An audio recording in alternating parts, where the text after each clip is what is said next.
magandang Martes ng hapon po sa inyong lahat. We bring you chill stories in the next hour. I'm Pauline Verzosa. And I'm Lourdes Vera. Today the sun is shining bright, perfect for an afternoon delight.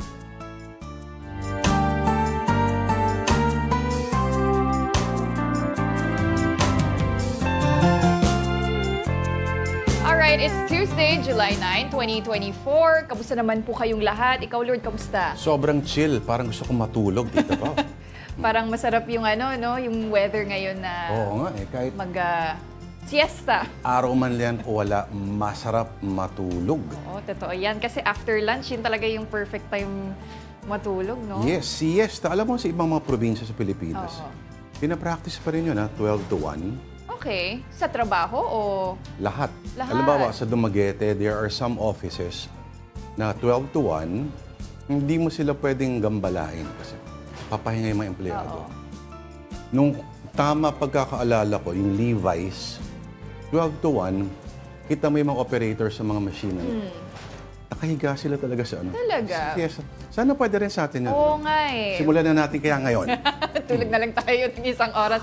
Hindi. Pero samahan niyo po kami dito sa Afternoon Delight. Hanggang alas 3 po kami. And speaking of Afternoon Delight, our featured delight of the day is toasted siopaw. Because you put the pao in toasted siopaw.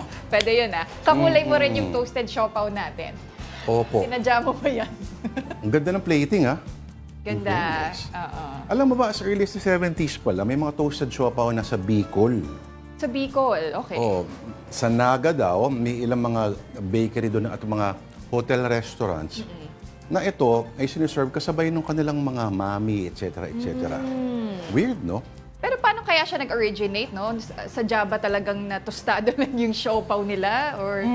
Wala namang kainabay. Basically, it's still flour, pero imbes sa steam, binibake siya. Oo. Up to a crisp. Ako, titikim ako Sige, nito. Favorite ko ang toasted siopaw kasi. Bakit nga ba may charm ang toasted siopaw compared, let's say, sa steamed?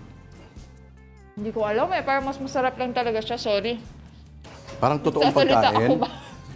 Kasi, minsan, yung pagkaka-steam ng siopaw, pag binrake mo siya with your fingers, may mga iniiwan sa mga, di ba? Yes. Sa daliri. So, gaganong-ganon ka pa. Oo. Ito, hindi Messy siya. Ito, pati kakaiba, di ba? So, pwede siyang snack, pwede rin siyang side dish. Doon nga, kapag may sakto, may mami ka, perfectong toasted siopaw.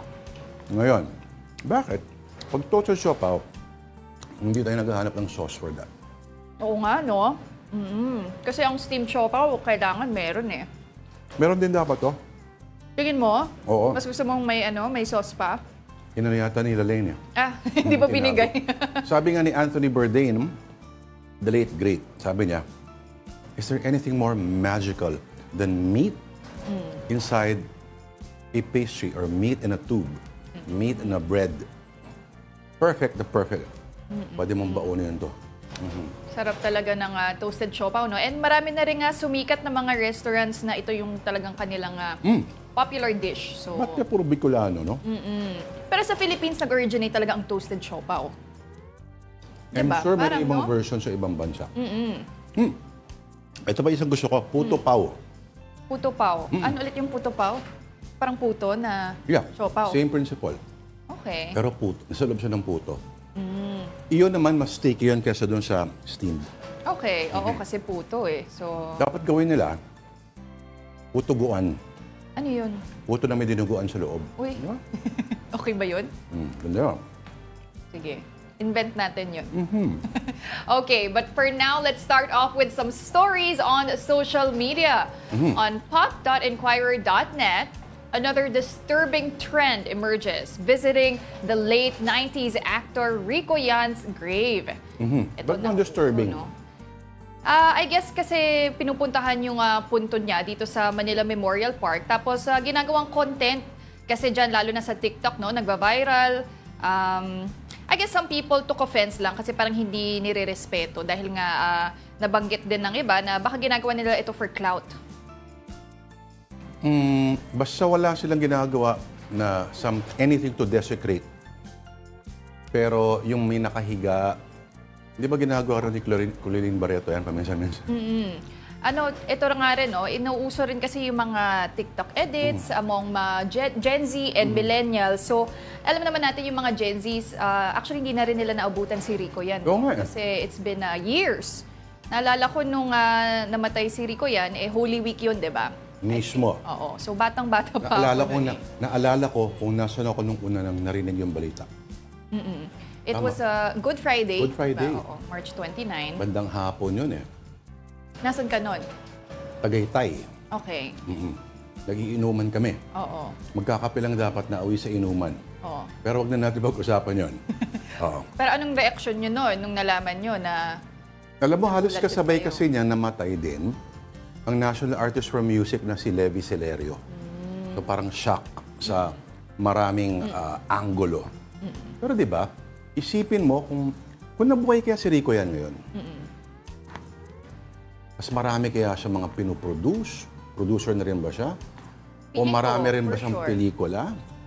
O action star na ba siya? Oo nga, it would have been interesting to see kung paano mag-unfold yung career niya. Pero ito nga, it's been 22 years. Wow. 2002 nga po nung namatay si Rico yan. But ito nga, this trend has been emerging on social media. So, marami ring nagsusulpot itong mga trading cards or ano ba yan, mga pictures, photo cards. So, ayan, parang napapaisip ka, no? Saan ba nag-ugat yung trend na ito? Bakit biglang pinupuntahan kasi talaga sa Manila Memorial Park yung puntod niya. So, sabi pa nga ng isang post dyan na tanungin nyo lang yung guard kung saan ba. And okay lang naman yun, di ba? If you're going there to pay your respects and to visit Rico yan. Pero kung ang goal mo lang is mag-viral, medyo, ano na yun, questionable. Bahala na sila magtuos mamayang gabi. Oo. Sila at ang kaluluwa ni Rico yan. Ay, Pero nakakatakot naman. seryoso, meron bang equivalent si Rico yan ngayon?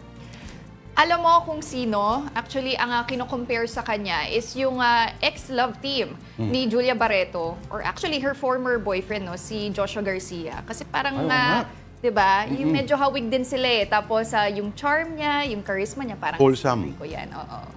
Yung walang darkness. Oo, yung parang very happy face na nakangiti lang. So, marami nga nagko-compare. And syempre, Julia Barreto is also the niece of... Nakita mo pa yung connection na yun, syempre. Oo, hindi. Marami kasi talaga nagko-compare na parang Claudine and Rico, tapos Julia and Joshua, nung kainitan nila as love At team. parehong nang iwan. Ganon. Di ba? Sino? Sino nang iwan? Yung magtiyahin. Di ba? Hindi ako sure kung ano talaga yung totoong kwento. Pero may movie sila. Si Julia pati si Joshua ngayon. Parang gumawa sila ng comeback movie. Okay, akala ko, Rico yan. Hindi. Mahirap yun. Mahirap yun. CGI? Hindi. O, ano ba yung huling? Basta naalala ko noon yung nabaliw lahat yung Got to Believe. Got to Believe. Walang in magic yun, ano? Got to Got Believe. to Believe lang. Ilan taon? Hindi ko natatanungin ko ilan taon ka nung pumanaw ang late great Rico yan. Baka masaktan lang tayo lalo. Basta grade 1 po ako noon. Ikaw na mag-compute kung ilang taon bang mga grade 1. Okay, moving on to our next story. On X, formerly Twitter, Wolf of X, going by the handle of Trading Maxi SL, posted a series of world structures that he or she feels are strange.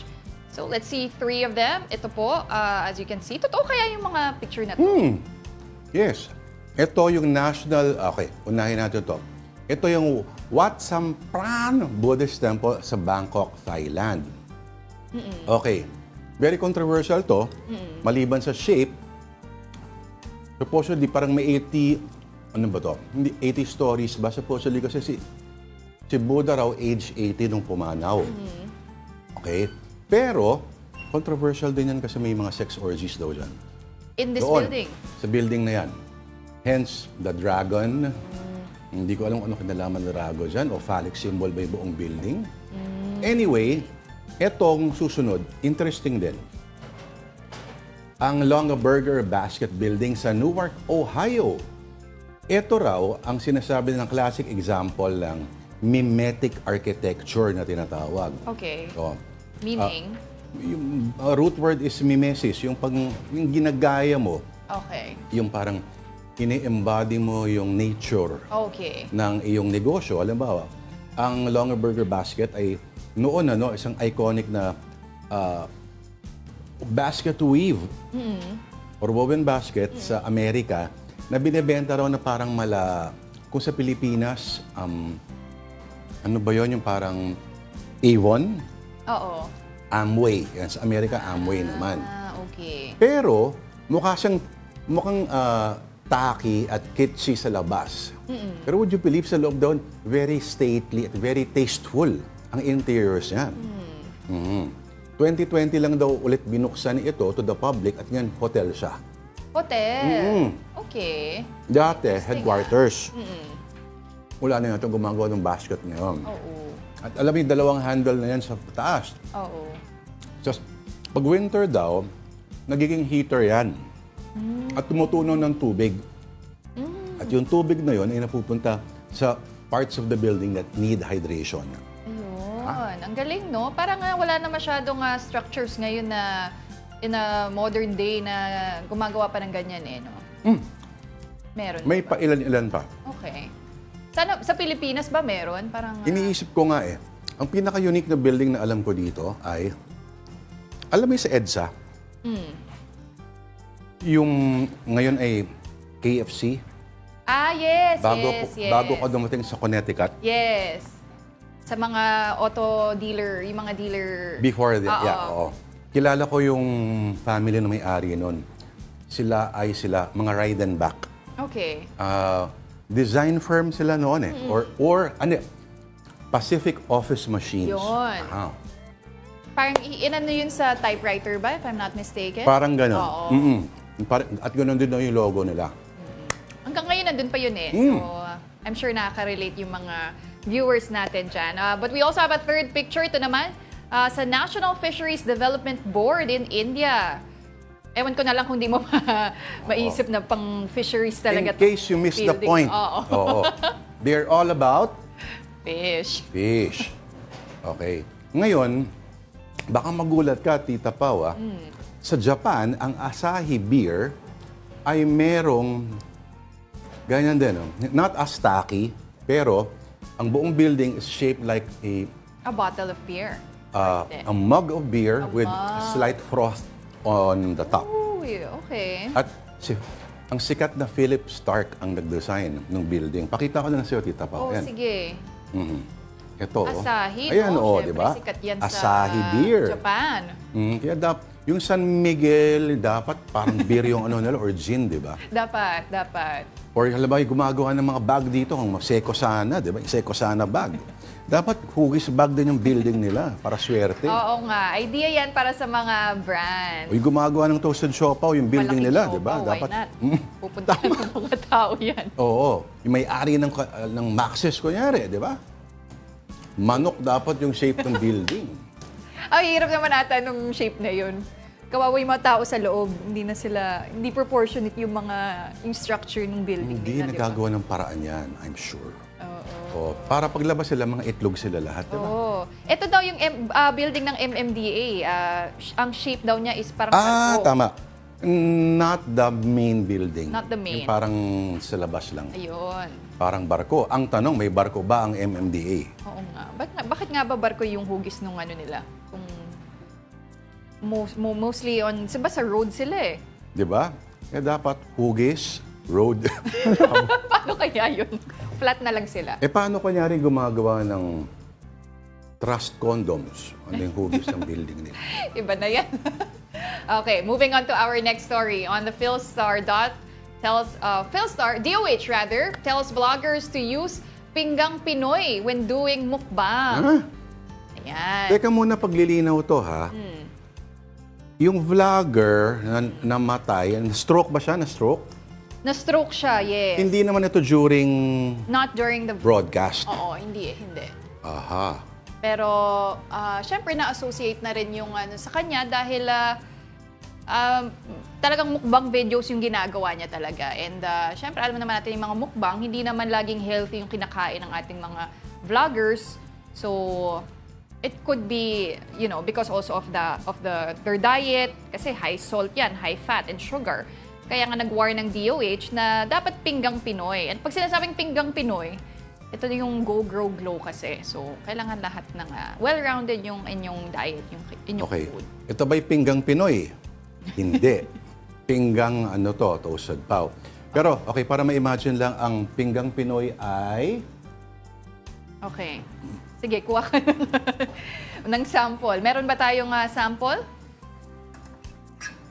Next, dapat pala ang natin, delight natin, no? Pinggang Pinoy. Pinggan lang, ha? Walang pagkain. Supposedly, ang pinakamalaki daw dapat na ay gulay. Okay. So, tama, pinakamalaki. Ang pinakamalaking portion ay gulay. Kung meron kang protein, it should not be, ano nga ba yung sukat? No more than your fist? Ganun ba yun? Why do I feel attacked? Okay. Tapos, ang pinakakonti yata dapat ay sa katawan ko ba mukha akong sumusunod sa pinggang Pinoy? Parang hindi. Oh. Anyway, bakit nga ba, ano nga ba yung charm sa mga nagmumukbang, Tita Pao? Paki-explain Ayun sa nga, akin. ginugol ko. Ang mukbang videos kasi, ano yan sa mga taong pag nalolonely ka, di ba? Or pwedeng bored na rin. Pero and then when you watch someone eating, parang nakikikain ka. So you feel like you're part of the meal and you enjoy na rin. Tapos kasi nagkakwento rin yung mga vlogger habang kumakain eh. So I guess it's a good experience for them. Tapos, syempre yung kinakain nila sobrang sarap din. So kung hindi mo naman makakain yun, manood ka na lang ng video. So parang vicarious yung experience? Vicarious, yes. May isang ganyang genre ng pelikula na parang ganyan din at pinapanood din ng mga malulungkot. Pag malungkot sila. Iba nga lang kinakain nila. Ayun. Okay. Tama? Ito, di ba? So, talagang large volume. Kala ko si Von. Hindi. Pwede pakita natin na direct. Yan po si Von kasi hindi sumasahod, nagmukbang na lang. Oo. Ayun. So, di ba, ang dami kasi nung pagkain talaga eh. And meron nga, mga nauso even in other countries, mga babae, very slim sila, pero yung kinakain nila talagang parang isang lamesa. Which makes you ask, where does it all go? Where does it all go? Opo.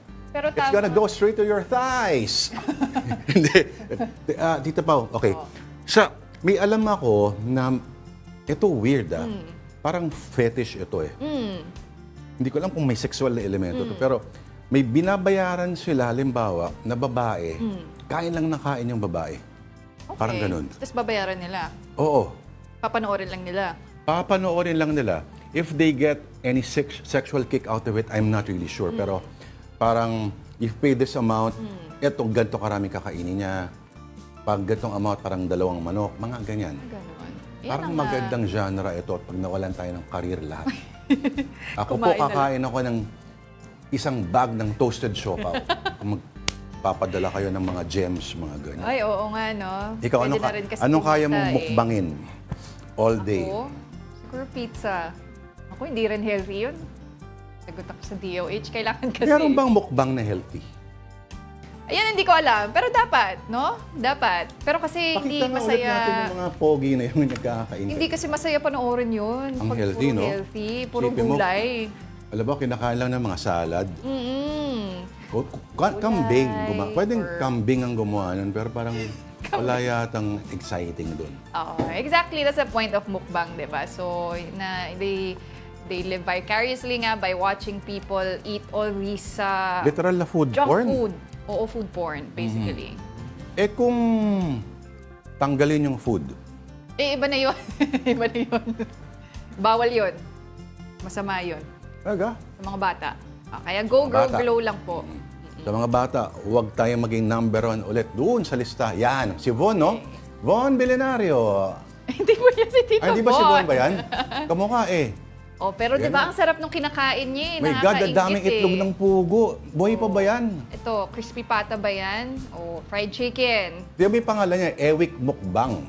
In-embrace na niya talaga. Sa sobrang tindi ng pagmumukbang niya, wala na siyang R.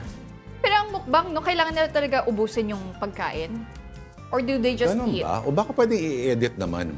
Pero tingnan mo, naka-foreground talaga yung ulo ng baboy, oh. Pero yung iba kasi, yung video nila will last for like 1 hour talaga. No cuts yan. They will finish the food. And so, people will finish watching them. people finish watching them. God. Yes. Okay, ano, may element ba minsan dapat may attractive looking din ba yun? Meron. Maraming mga vlogger na nagmumukbang na... Gwapo, maganda. Oo, maganda. Pagkamukha ni Tito Von, Oo. Bakit? hindi, parang may ibabalita siya sa'yo eh. Pwede yun Back to you, Denise and Paul. Okay. Okay, eto na po. Naku, ito Speaking of Tita nagmumukbang Denise, yan. Sigurado ako nagmumukbang yan ngayon dun. moving on to the Paris Games countdown. 17 days na lang po, Paris Olympics na. And for Filipino gymnast Carlos Yulo, the gold medal is the goal. This is why he's on a more intense training regimen. With that, Boom Gonzalez reports from Metz in France. It is day 6 for Carlos Yulo and his team as they continue to train here at the Lérens training facility, where usually he actually trains alone. There's none of this that goes on. He's only with his coach, Coach Aldrin Castañeda, and his sports occupational therapist, Hazel Callowwood. Now, Carlos told us earlier that he has totally adjusted to the weather, the training facility, and the time zones, but now he has settled into a regular but grueling training regimen. He is working on his body right now as he continues to build muscle for power while maintaining his speed, his agility, and his lightness as he continues to perfect his routines. Counterweight. Oopsie. Sa tulog naman po, wala naman pong problema. Ang aga ko po natutulog. Nakakatulog po actually dito. Overall, positive pa rin naman. May mga konting adjustments lang po. Like sa vote, parang di po kasi nila ginagamit yung vote and palagi nililinis po. So, kailangan ko pong gawin ulit yung vote kung saan fit yung kamay ko, ganun po. Kasi madulas po siya talaga kapag di nilagyan ng honey tsaka chocolate. Right. Para sa akin, importante po yung conditionings kasi may technique pero more on nagre-relay ako sa power also. Kasi yung body type ko po, pag walang conditioning ng muscle, wala siyang power na maibibigay. So, doon po, binabalance po namin na every week, kahit isa or dalawa, may gym session po ako po. Carlos says he's right on track and he likes where he is right now as he prepares for July 27, the first of his 5-day schedule where he competes in the Olympic Games Paris 2024. In the next couple of days, we will sit down with his coaches and get their opinion and evaluation of his training here so far. From Metz, France, I'm Boom Gonzalez.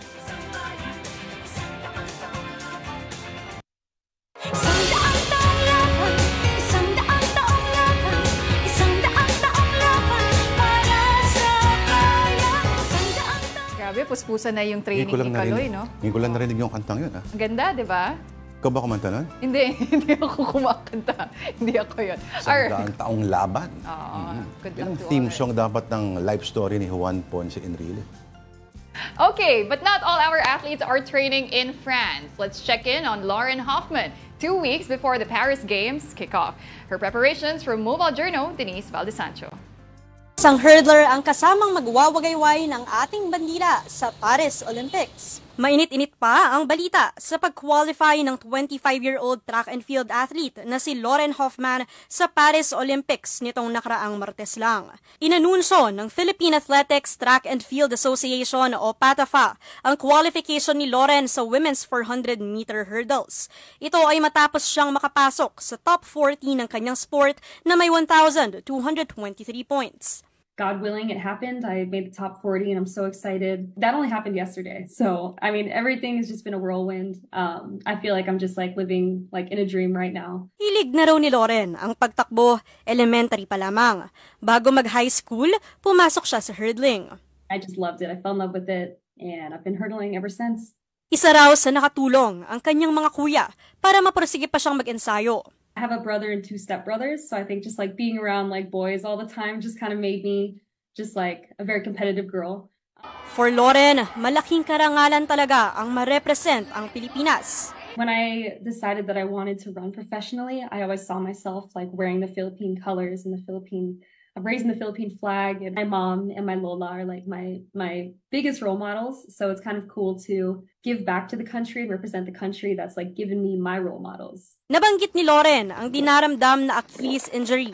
Dahil dito, rebuilding and fine-tuning ang focus niya for the big race. Pero sa kabila niyan, nais niyang maipakitang kayang makipagsabayan ng mga Pinoy kahit anong larangan ng sports. I want to inspire, want to show people what's possible and show people that you can just achieve anything that you set your mind to. After the Olympics, I have plans to give back to the country, whether it's donating time or resources to like athletic clubs, sports clubs. May Loren serve as an inspiration to all our aspiring track and field athletes. You can do anything you set your mind to. Mobile Journal, Denise Baldasancho po, hatid ang mukha ng balita. Napaka-edgy talaga ng mga backgrounds ni Denise. Very talagang yung reflective of urban chaos, urban charms pala. Urban decay, squalor, ayoko gamitin yung word na yun, pero part ng charm yun. Thank you, Denise Baldasancho. At this point, kailangan muna natin mag-break, and as we do that, ito po ang latest sa showbiz mula kay News 5 correspondent MJ Marjorie. Tinodo na talaga ni James Reid ang fashion presence niya sa Milan at Paris Fashion Week. Tumatabo siya ng atensyon sa international fashion scene for men. Big deal nang i-handpick ng top luxury brand head na si Sabato De Sarno ang picture na ito ni James bilang friend of the house nila. I have to admit, I got a little kilig when I saw that Gucci had posted me. Malayo na talaga narating ni James. At pag-amin niya, malaki ang impluwensya ng bahay ni Kuya matapos siyang manalo bilang dashing dude of Australia sa Pinoy Big Brother Teen Clash ng 2010. Kaya lumakas sa loob niyang lumihis sa cookie-cutter showbiz career at love team na ikinahon sa kanya noon. Good news naman dahil plano na raw ni James magbalik acting soon. Last month, inilabas nga ni James ang controversial song niya na Hurt Me Too, kung saan inungkat niya umano ang past relationship. Ang next naman niya ay Sandal, na dedicated sa kanyang nobya na si Isa Pressman. Kalmado na raw ang fans ngayon at mas tanggap ang relasyon nila, pero during the most challenging times, ito ang sinabi ni James kay Isa. Eventually, all that noise won't matter. You know, at the end of our lives, it's not how much we pleased other people. At the end of our life, it's how happy we were together, and that's all that matters. Wala yung ngayon kung wala yung noon. Diba? Para sa inyo, nakapwa ko veterano, maraming salamat. At sa inyo po, sana huwag nyo naman kaming pabayaan. Huwag nyo kaming kalimutan.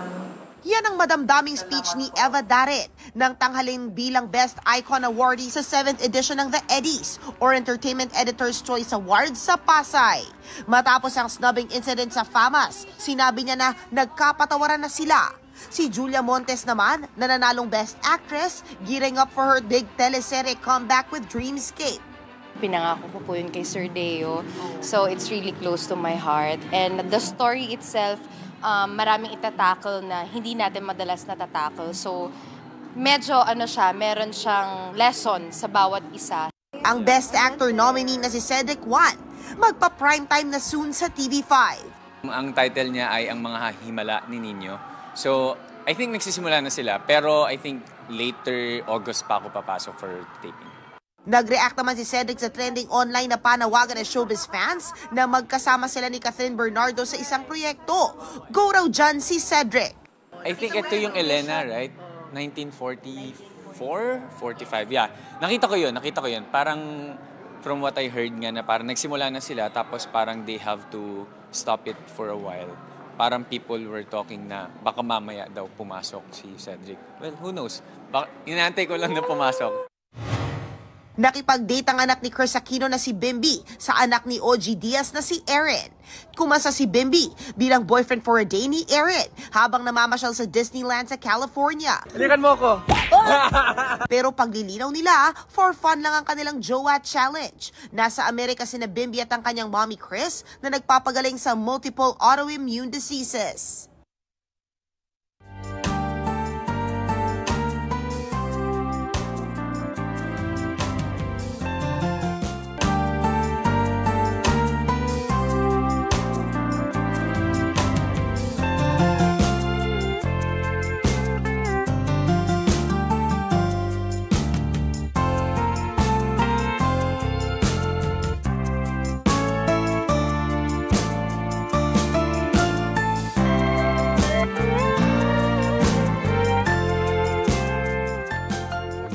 Alright, nagbabalik po ang Afternoon Delight dito po sa One News. Ako po si Lourdes De Vera. At ako naman po si Pauline Verzosa. Thanks for staying with us. Alright, authorities are finding out more as they dig deeper into operations of questionable pogos. From secret rooms to an underground tunnel, illegal gambling just got more sophisticated. The details from News 5 correspondent Rainiel Pawid. Binuksan ng mga otoridad ang 19 na vault mula sa 5 ni-raid na villa sa Clark, Pampanga. 4 sa vaults nakuha sa villa ng Pogo Big Boss na si Wang Ziyang. Nakita rito ang ilang dokumento at official receipt ng Baofu Land Development Incorporated na incorporator si suspended Banban Mayor Alice Go. May travel pass din para kay Wang at kanyang driver na inisyu noong 2021 na kasagsagan ng pandemya. Pirmado ito ni dating Banban Tarlac Mayor Jose Antonio Feliciano. So I think kailangan imbestigahan bakit nag-issue siya ng travel pass sa mga taong pinaghihinalaan natin na mga nagpapatakbo ng illegal pogo. Wala pang tugon ang dating alkalde. Sabi naman ng PAOK, malaki ang tsansa na sa mga panahong ito kumilos si Wang para sa konstruksyon ng Bamban Pogo. Nakita rin sa loob ng isang villa ang bank book ng Baofu na may initial deposit na 5 million pesos. Magagamit ito sa ipapile nating money laundering. And hindi lang ginamit yung bangko na yun para sa transaction dito sa atin, but transaction din sa ibang bansa. So malaking bagay itong nakuha natin mga bangko. Nakakalat din sa isang silid ang 2 passport at mga casino VIP card na nakapangalan kay Wang. May mga alahas din at kambal plaka o mga plate number na pare-pareho. Muli namang iniikot ng mga pulis ang gated community sa Porac, Pampanga na nilusob nila kamakailan. Tirahan umano ito ng mga big boss na nagpapatakbo ng mga iligal na pogo sa Bamban, Tarlac at Porac, Pampanga. Ito ngayon yung firing range na natuklasan dito sa likod ng umano'y Pogo compound na mga tinuturing na Pogo Big Boss dito sa Porac, Pampanga. Kumpleto rin ang mga gamit dito gaya ng CCTV at ilang ventilation. May haba ito na 30 meters. Inaalam pa kung may kaugnayan ito sa torture activity at kidnapping. Sa ikalawang palapag naman ng 2-story building sa bungad ng compound, mayroong leisure room. Habang sa unang palapag, may mga Chinese hotpot dining set at isang open room para sa mamahaling pagong. Dito na diskubre ang isang underground tunnel. Mayroon din itong ilang secret room na fully air-conditioned. Inaalam pa kung para saan ang mga ito. May habang 50 meters ang tunnel na dadaan papunta sa napakagandang floating house sa gitna ng lawa. Maliit lang ang lugar na mistulang lounge o opisina. Sa labas naman nito ang 360-degree view ng buong compound. Sabi ng lokal na pamahalaan, hindi kumuha ng building permit ang nagpatayo ng compound. Sa harap po, dating bahay na kasi ito, kaya hindi mo naman makikita from outside na merong gumagawa. Para sa mga residenteng malapit dito, kilala raw ang lugar na White House. Simula 2019, may gumagawa na raw sa lugar. May napapansin na rin daw ang mga residente na may helicopter ang bumababa rito. Sandali lang siya nun. Minuto lang. Araw-araw po ba yan? Hindi naman. Siguro sa isang buwan, baka 2 beses siyang pupunta doon. Ayon sa PAOK, mabilis na nakakatakas sa mga Pogo Big Boss dahil sa gamit nilang helicopter. Kasama ang Food and Drug Administration, muling pinasok ng mga tauhan ng National Bureau of Investigation o NBI Laguna ang medical and diagnostic clinic na ito sa Makati na eksklusibo lamang sa mga Chinese. Tumambad ang maliit na silid na may samut-saring mga gamot na nakalabel sa Chinese. Ayan, wala akong makitang English. Ay po, pag ganyan kasi, kung unregistered siya, hindi siya dumaan sa proper evaluation. Ni-raid na rin noong kasagsagan ng pandemya ang klinik. Pero kahit malaki ang pagkakahawig ng setup nito sa Pogo Hospital na ni-raid ng PAOK noong Mayo, hindi pa rin masabi ng NBI kung may kaugnayan ito sa mga Pogo. Isinailalim na sa inquest proceeding ang mga nahuling nagtatrabaho sa klinik nitong weekend para sa paglabag sa DOH at FDA laws. Kabilang dito ang 6 na Pilipino kung saan 2 ang doktor. Para sa 1PH, Rainiel Pawid, News 5. And here now is a quick rundown of more stories on One News. The Senate subpoena against suspended Bamban Mayor Alice Go has not been served That's a day before the upper chamber resumes its probe on POGO operations, which Guo is supposed to attend. The embattled mayor's camp says they do not expect a fair hearing at the Senate. The lawyers of fugitive Apollo Quiboloy go on the defense. Attorney Ferdinand Topacio wants to know the personalities who raised 10 million pesos as reward for information on his client. Topacio describes the amount as grossly disproportionate to the alleged crimes against Quiboloy. The pastor's other lawyer, Israelito Torreon, believes the Marcos administration is plainly obsessed with his client. And China has slammed the reciprocal access agreement of the Philippines with Japan. Beijing says the region does not need military alliances, especially those that, quote, incite a new Cold War. It also cited Tokyo's colonial rule over Manila and other Southeast Asian countries, saying Japan needs to reflect on this part of history. All right, meantime, some government agencies and law experts held a lecture on the West Philippine Sea. Mobile Journal, Merimon Reyes tells us more. Mainit na mainit ngayon ang usapin tungkol sa West Philippine Sea. Sino ba ang may karapatan dito? Ano ba ang dapat gawin? Ang isang armas na dapat daw ginagamit para masagot ito ay edukasyon. Sa panahon ngayon, ang dapat natin makikita tayo ay isang civilized solution. At sa labanan ito, ang importante ay tayo mismo kumbinsido na atin ang West Philippine Sea. Kung tayo hindi kumbinsido, paano natin kumbinsido yung ibang kapwa natin? Ito ang goal na nais ma-accomplish ng Kwentubigan 2024, isang lecture series na pinamumunuhan ng National Historical Commission of the Philippines kasama ang Museo El Deposito, Museum of Philippine Maritime History at ang National Library na ginanap nitong lumipas na linggo sa NLP Epifanio de los Santos Auditorium. Layo nito ang mapalawak pa ang kaalaman tungkol sa karapatan sa West Philippine Sea sa pamamagitan ng pagtalakay sa historical, political at technical na aspeto nito. Ipinaliwanag ni Senior State Counsel ng DOJ na si Attorney Ganchon ang naging proseso ng arbitration na naipanalo ng bansa noong July 12, 2016 kung saan walang malinaw na batayang legal ang 9-dash line ng China at ang mga kilusin nito sa karagatan noon pa lang ay nagdudulot ng kapahamakan para sa kalikasan at mga mangingisda. Kaya dapat daw na ipagpatuloy ng Pilipinas ang pag-exercise ng sovereignty sa mga ito at pagtibayin pa ang diplomatic efforts para sa WPS. That's how the international system works. Based on the good faith compliance of states with respect to their international obligations.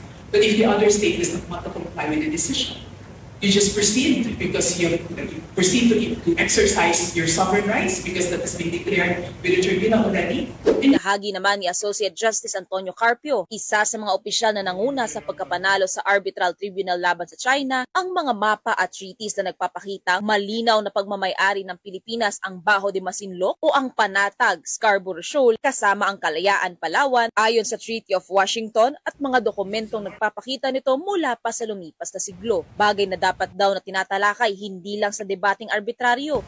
We must clear this fog, this misconception by emphasizing that Philippine territory is governed by three treaties. We go to the court of world opinion. We must explain to the world, these are evidences, these are documents, these are maps. China has nothing on the other side. Bukod sa military defense, mahalaga rin daw ang enforcement ng sapat at tamang kaalaman ng mga Pilipino at karating bansa tungkol sa West Philippine Sea. Dahil dito nakasalalay ang seguridad ng kinabukasan at ang magiging laman ng history books ng mga susunod na henerasyon. Mobile Journal, Merimon Reyes po, hatid ang muka ng balita. Alright, Tita Pao. Sa Amerika naman, President Joe Biden is embarking on a full-court media blitz as he struggles to convince Democrats he is the man they need to win re-election. But he has to struggle with certain things. The fallout over a poor debate performance and new information about his health. Meron daw neurologist 8 times na nakipagkita o dumalaw sa White House. CNN's MJ Lee has the latest. Tonight, a defiant President Biden going on offense. We're not going anywhere. I am not going anywhere. The president increasingly under siege after his disastrous debate performance last month, calling in live to MSNBC amid the furious speculation and criticism about his age and fitness for office. I wouldn't be running if I didn't absolutely believe that I am the best candidate to beat Donald Trump in 2024. We had a democratic nominating process where the voters spoke clearly. Biden asked about one particular statement he made last week that alarmed and angered many Democrats. And if you stay in and Trump is elected and everything you're warning about comes to pass, how will you feel in January? I feel as long as I gave it my all and I did the goodest job as I know I can do.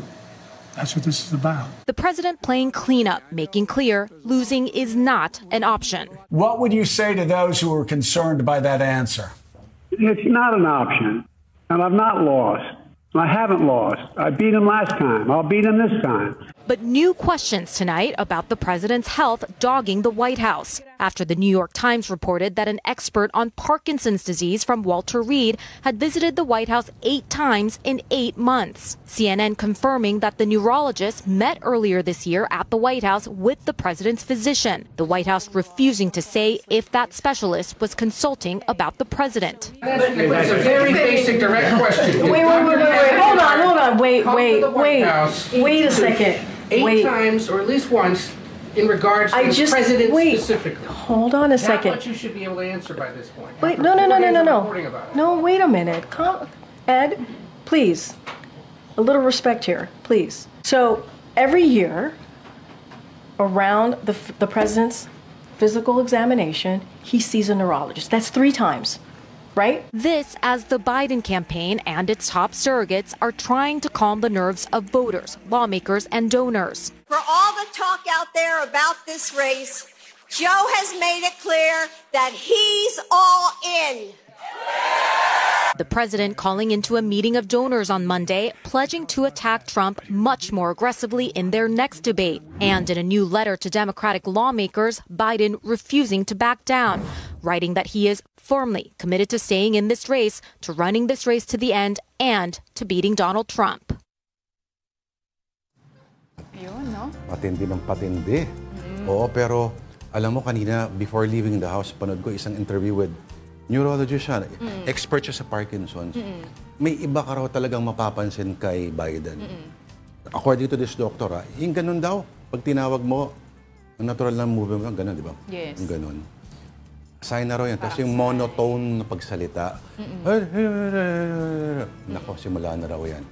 2 raw yan sa mga telltale signs. Again, naghahanap pa rin sila. Pero strategy nga ng sinasuggest is, okay, if Biden is still the man, kung pwede raw, papanalunin si Biden, tapos saka mag-quit. Papalit yung mas bata. Could be, no? Pati tignan natin kung President Biden will release his full medical report para makita talaga yung kasi alam, state ng kanya. Tita Pao, galing Walter Reed pa raw yung doktor eh. Doon si Trump na-confine nung nagka-COVID siya. Okay. At doon dinadala ang mga doktor ng mga presidente pag nagkakasakit. So, seryoso daw yun kapag ganun. Ibig sabihin, hindi siya simpleng check-up lang ayon sa ibang teorya. Pero sabi rin ng White House, marami naman daw ginagamot ang mga doktor sa medical unit ng White House. May tawag dyan, achos? Okay, from politics, now on to some sports news. De La Salle University and Adamson University dominate the first round of the inaugural Premier Volleyball League Rookie Draft. 9 out of the first 12 picks came from the 2 UAAP schools. Only 3 players were from other universities. And in basketball, Gilas Pilipinas ace Justin Brownlee has earned a spot in the All-Star 5 of the FIBA Olympic qualifying tournament in Riga, Latvia. Brownlee averaged 23 points, 8.3 rebounds, and 6.3 assists in 3 matches held there. Rounding up the All-Star 5 are Brazil's Bruno Cabolco and Leo Mendel, Latvia's Rihards Lomazis, and Jeremiah Hill of Cameroon. And South Korean football player Park Yi-young encountered alleged pickpockets in BGC. Park says 6 women walked near him while strolling in Juan Bonifacio. When he found out that his wallet was missing, he followed the group. He eventually got it back. And the USA basketball team has released a photo of their lineup for the upcoming Paris Olympics. These include NBA greats LeBron James, Steph Curry, and Kevin Durant. So wala nang mga redeem team. Wala na. Dream team, parang dream team ulit to. Dream team. Feeling ko, magle-level up yung mga kalaban at matatalo tong mga to. Ganun? Para ma-redeem ulit sila. Pa-cycle lang naman lagi yan eh. Pero They get too cocky, they get too confident. Kaya, anyway. So, kanina akala ko yung Tita Denise natin yung nakadraft eh. Ay, saan? Sa PBL? Sa PBL. Alright, here at home and down south, the Palarong Pambansa 2024 officially opens in a couple of hours. Wala pa pala. For the latest, let's bring in One News Cebu desk and the Freeman editor, Dale Israel.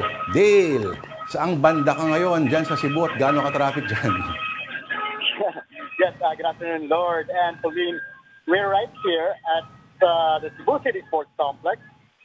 There's a little problem with the internet though, but now we're seeing the parade of athletes. The first part of the parade has already reached the Cebu City Sports Complex. And Cebu has been preparing for this event. The Cebu City government is spending 200 million pesos for hosting the games. And we're talking about 12,000 athletes from 17 different regions and a delegation from overseas Filipino athletes. They will be competing in more than 24 sporting events, which will be spread in about 36 venues in Cebu City, Mandaue, and Lapu-Lapu. And later on, we'll be expecting President Bongbong Marcos. He will be here at the Cebu City Sports Complex for the opening ceremonies, and he'll be joined by Vice President Sara Duterte. This is considered to be the first public event that the two highest officials are together after the resignation of Vice President Duterte from being the Education Secretary. Now we have here the athletes are already arriving from the parade, and the weather is a little bit gloomy. And according to weather forecasters here from Mactan, there should be rain later. And just like yesterday, that's a really heavy downpour right here in Metro City. Lord, Pauline. Alright. So, abangan natin ang mangyayari. Kung may magkikita ba ng dating magkatrabaho, magka-friends, dating united. Pero kung uulan ba, yan po ang abangan natin. Alright. Thank you. That was One News Cebu Desk and the Freeman editor, Dale Israel. We'll catch you again, Dale. All right, you're still watching Afternoon Delight here on One News, but it's time for another break. We'll be back in a bit.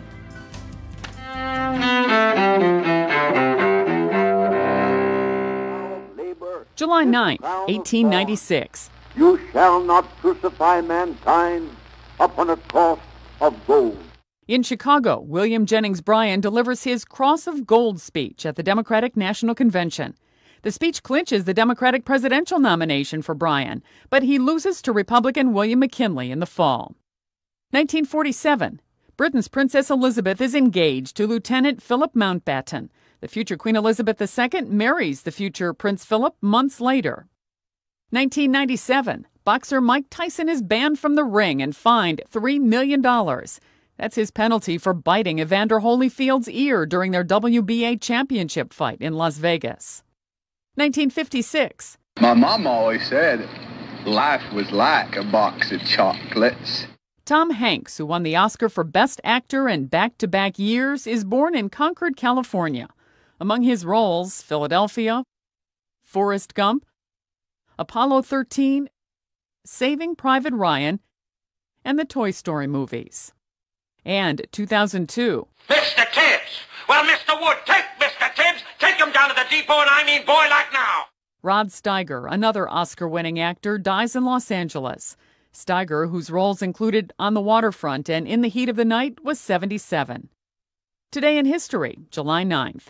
Sandy Kozel, The Associated Press.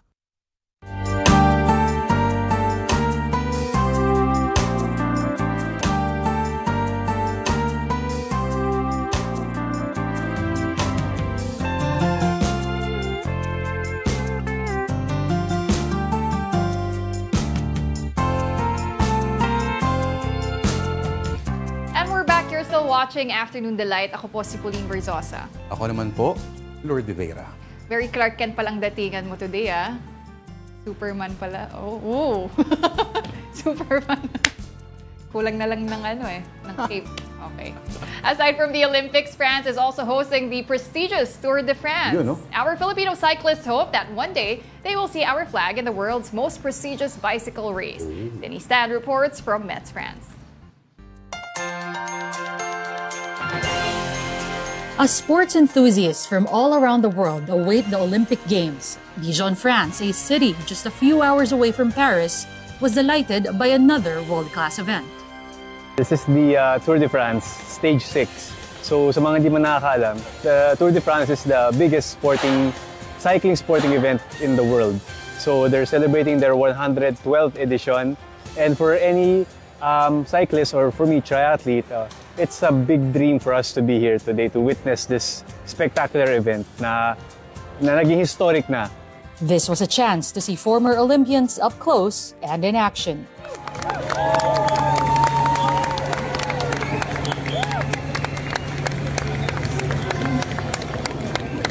I think we saw Mathieu van der Poel, and then we have Tadej Pogacar, and then we have Mark Cavendish, of course. And then we saw some mountain bike Olympians as well. Si Tom Pidcock, yan. With this once-in-a-lifetime opportunity, Nico Huelgas, a multi-awarded Filipino triathlete, feels more inspired and is all the more hopeful to see our flag carried in the Tour in the future. I really believe that Team Philippines in terms of cycling can really be at par with the world stage of cycling, and hopefully someday we will have a Filipino that can join the Tour de France, and for us Filipinos, we would love to witness that happen. From Metz, France, Denise Stan. Team Philippines here in Tour de France!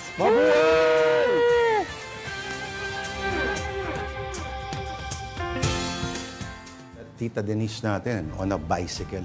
Uy, oo diba? nga. Maganda tingnan yun. Maganda yun. Tapos doon siya sa Pyrenees at kung papuntang Switzerland, Germany, balik ulit ng France. Anong bike kaya bagay sa kanya? Unicycle. Bakit naman unicycle? Hindi na pala bicycle yun. Unicycle. Alright. Sana nga, alam mo, may mga Tour of Luzon tayo dati. Until now, alam ko may mga ano pa rin eh. May mga local races tayo. Pero kasi ang naging problema noon, Tita Pao, ang sponsor kasi noon ay cigarette company. Kaya, di ba pinagbabawal ang marketing and advertising related to cigarettes? Correct. Yun. Kaya isang kilala ko, di-deliver siya ng dyaryo na. Ngayon, lungkot, no? Seryoso to. Okay. Yeah. At dahil meron tayong 3 more minutes oras ulit para sa I Saw the Signs.